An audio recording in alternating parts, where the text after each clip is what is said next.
Hi, thanks for coming. Did you get lost? It's okay. It happened a lot to me in my freshman year too. But you're here now. We should get started. You're in Art History 175, right? Introduction to the Basics? Cool. So what unit are you on? Oh, Ancient Greek and Roman architecture. Okay, I can work with that. So where did Professor C leave off? He seemed to be focusing on Roman architecture and propaganda from the looks of your notes. Okay. That's it exactly? Let's get started then. So, in the 4th century AD, the Romans really had architecture and propaganda down pat. The army would wind through modern-day Europe, conquering cities and countries, and after leaving those cities, a team of the best architects and builders would be left behind to help renovate the cities. This mainly happened in which country? Yeah, France. At least this is what Professor C wants the class to focus on, right? Okay. The Romans developed a sophisticated world view, which they projected successfully through literature, inscriptions, architecture, art, and elaborate public ceremonial. It says here in the textbook, and your notes. Good. That the Romans really had everything down to as on how they wanted to portray themselves. They were very sophisticated for the time they lived in. Did you know that they even had running water and working plumbing? Yeah, they did. It's amazing how some countries in Europe, like England, didn't have any of that. Well, into the 19th century.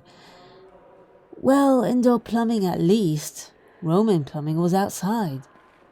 There were these huge squares of little holes in these wooden slats for people to use. Aren't you glad we have indoor bathrooms now? Okay, moving on from the propaganda side of their architecture, I think Professor C wanted us to focus now on why they chose the shapes they did for their bridges and huge monuments. When looking in France, specifically, we can turn to what for examples of Roman architecture? Yes, the Arc de Triomphe and the Pont de Garde. So let's focus on the Arc de Triomphe first. Now, even this was built way down the line in the 19th century, 1806. Yes, why do we still view this as Roman architecture? Right, the circular round arch was developed by the Romans. And what do you call the architectural design of placing them side by side? That's okay, no worries. It's called an arcade. I remember it because arc is in the name. Plus, in an arcade, all the games are lined up side by side. Kind of a stretch, but it helps. Alright, I think that's about as specific as Professor C wants you to go with the Arc de Triomphe. So let's move on to the Pont de Garde. So, when was the Pont de Garde built? 1st century AD, correct. There isn't a specific date, but that should suffice since it's in the textbook. Okay, so this bridge also served another purpose. Have you guys discussed that yet? Right, it was also an aqueduct during the Roman era. The Pont de Garde is an ancient Roman aqueduct bridge built in the 1st century AD to carry water over 50 kilometers to the Roman colony of Nomassus. It crosses the river Garden near the town of Pont de Garde in southern France. The Pont de Garde is the highest of all Roman aqueduct bridges and one of the best preserved, according to your textbook. Does Professor C want you guys to know their height and length?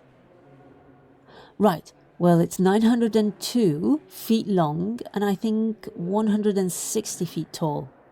Crazy, right? And it's also an arcade, or a row of those round arches all along the river, stacked on top of the first layer, which would have been the bridge/road portion of the Pont de Garde, is another row of arches, which held up the aqueduct. Now it's no longer needed, but a lot of people will go up there to take pictures. It's probably really amazing.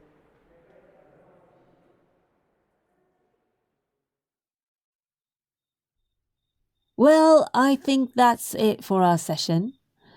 Oh, wow! Would you look at the time? I really hope this helped you feel more comfortable with the subject. Do you want to meet again? Next week, same time? Sure, sounds good. Bye-bye.